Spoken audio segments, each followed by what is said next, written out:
रंगभूमीवर पहिल्यांदा मी 9 वर्षाची असताना काम केलंय.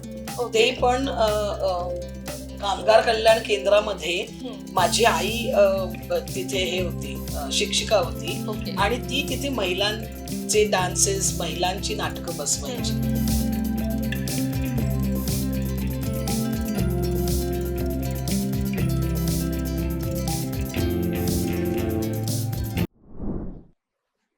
नमस्कार, मी अपर्णा आणि मुंबई तरुण भारतमध्ये पुन्हा एकदा तुम्हा सर्वांचं खूप खूप स्वागत. बरं, रंगभूमीवर लाडकी विहीण योजना हे आगळं वेगळं आणि एक धमाल नाटक लवकरच प्रेक्षकांच्या भेटीला येतंय आणि नाटकातून महाराष्ट्राची लाडकी अभिनेत्री आपल्या भेटीला येते.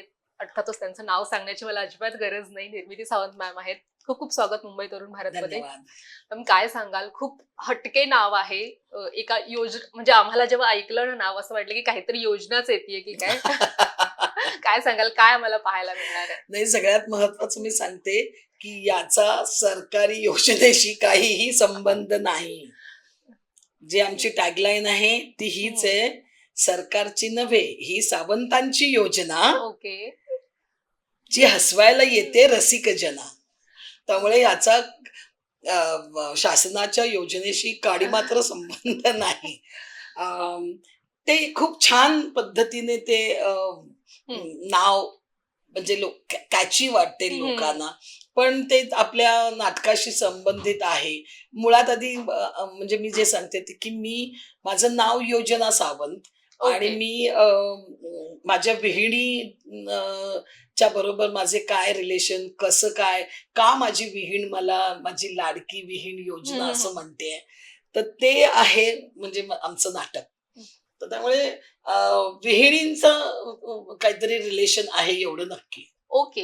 मला इथे एक गंमत सांगायला आवडेल. जेव्हा मी येत होते ना या इंटरव्ह्यूला, मी सांगितलं मी लाडकी विहीण योजना या नाटकाच्या प्रेस कॉन्फरन्सला चालले.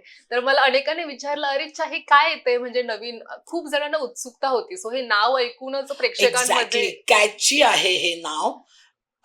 म्हणजे त्यांच्या योजनेशी संबंध नसलेलं पण रंगभूमीशी संबंध असलेलं. पण रंगभूमीशी संबंध असलेलं कॅची नाव आहे हे आणि ते नाटकाला परफेक्ट जाते म्हणून हे नाव आहे. बरं, गेले काही दिवस आम्ही सिनेमांमध्ये तुम्हाला पाहत होतो आणि पुन्हा एकदा तुम्ही रंगभूमीवर आले आहात. सो कसं हे सगळं जुळवून आलं आणि काय सांगाल, काय प्रोसेस होती यामागे?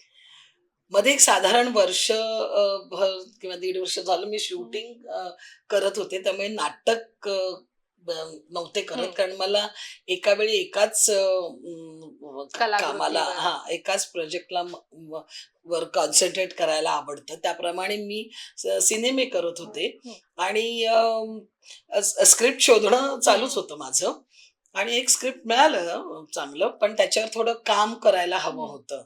म्हणजे कलाकार हावरा असतो असं म्हणतात, तर मला अजून काय करता येईल या स्क्रिप्टमध्ये, अजून काही मिळेल, याच्यात आपण अजून काय पद्धतीने वेगळा रोल करू शकतो, हे सगळं त्या स्क्रिप्टमध्ये भरणं सुरू होतं. आणि मीनवाईल माझे ते सिनेमे आले. ते सिनेमे आता खूप छान चालतायत आणि आता नाटकाचे रिहर्सल्सला म्हणजे नाटक सुरू होईल आता 5 तारखेला. छान आहे. 2026 छान आहे माझ्यासाठी. येस, मी उत्तर सुद्धा पाहिलाय आणि त्याच्यानंतर आता अग्गबाई सुनबाई तो वाला सुद्धा पाहिला आणि दोन्हींमधली कामं सिरियस होती, पण मला प्रचंड आवडली आणि त्यामुळे आता मी नाटकासाठी खूप जास्त आता जे तू हे आपण म्हणालीस ना की सिरियस होती पण खूप छान होती, मला स्वतःला ना म्हणजे माझा बाज खरं तर सिरियस रोलचाच आहे, पण मला स्वतःला ना कॉमेडी करून लोकांना हसवायला आवडतं.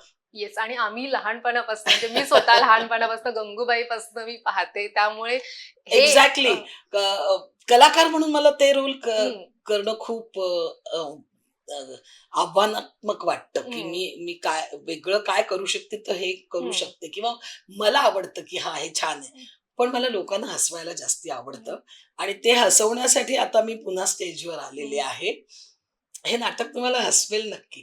मॅड कॉमेडी आहे, पण त्यातून काहीतरी छोटंसं आम्ही एखाद छोटासा मेसेज पण देऊन जातो. बरं, आता आपण रंगभूमीवर आहोत इथे म्हणून मला हा प्रश्न विचारावासा वाटतो. पहिलं रंगभूमीवरचं काम या निमित्तानं तुम्हाला आठवतंय का?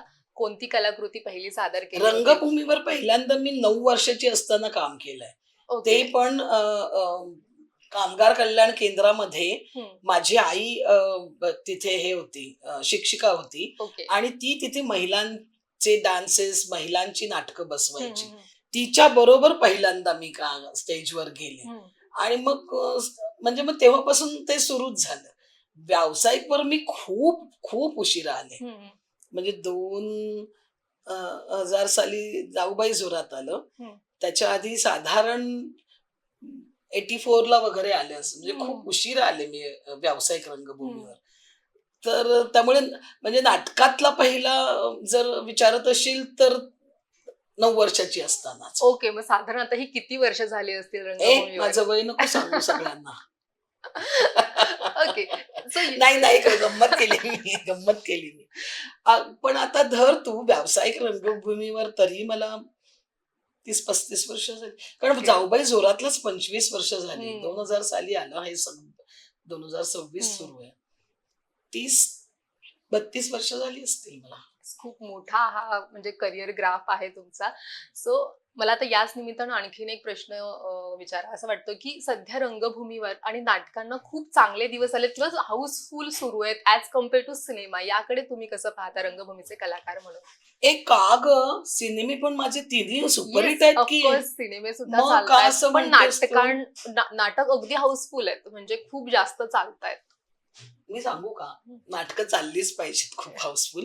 कारण ती जिवंत कला आहे जी तुम्हाला असा अनुभव देते की समोर तुमचा आवडता कलाकार बोलतोय आणि तुम्ही हसताय, तुम्ही त्याला दाद देताय. सिनेमाचं थोडस आहे की ते प्रिंट झाल्यानंतर तुम्ही स्क्रीनवर बघताय वगैरे आहे, किंवा नंतर तुम्ही OTT वर आल्यावर किंवा असं बघू शकताय. नाटक हे तसं नाही आहे. नाटक हे तुम्हाला रसरशीत अनुभव देणारं माध्यम आहे. आणि मला वाटतं की असा अनुभव आपल्याला मिळत असेल तर ती चाललीच पाहिजे नाटकं. आणि मला आनंद आहे की 2025 तर नाटकांनी गाजवलंय. खूप सुंदर सुंदर नाटकं हाऊसफुल चाललेली आहेत. खूप छान वाटतं अशा वेळेस की नाटकाला खूप छान प्रतिसाद मिळतोय. सो या सुद्धा नाटकाला खूप आणखीन चांगला प्रतिसाद मिळो. सो शेवटचं प्रेक्षकांना काय सांगाल जाता जाता? काही नाही, नाटकाला यायचंय तुम्हाला. लाडकी बहीण योजना 5 मार्च पासून सुरू होतोय नाटक माझं. तुम्ही यायचंय. तुम्हाला माहितीये नाटकात आता मी तुम्हाला हसवणार आहे. तर हसवून घ्यायला या. Thank you so much. Thank you so much.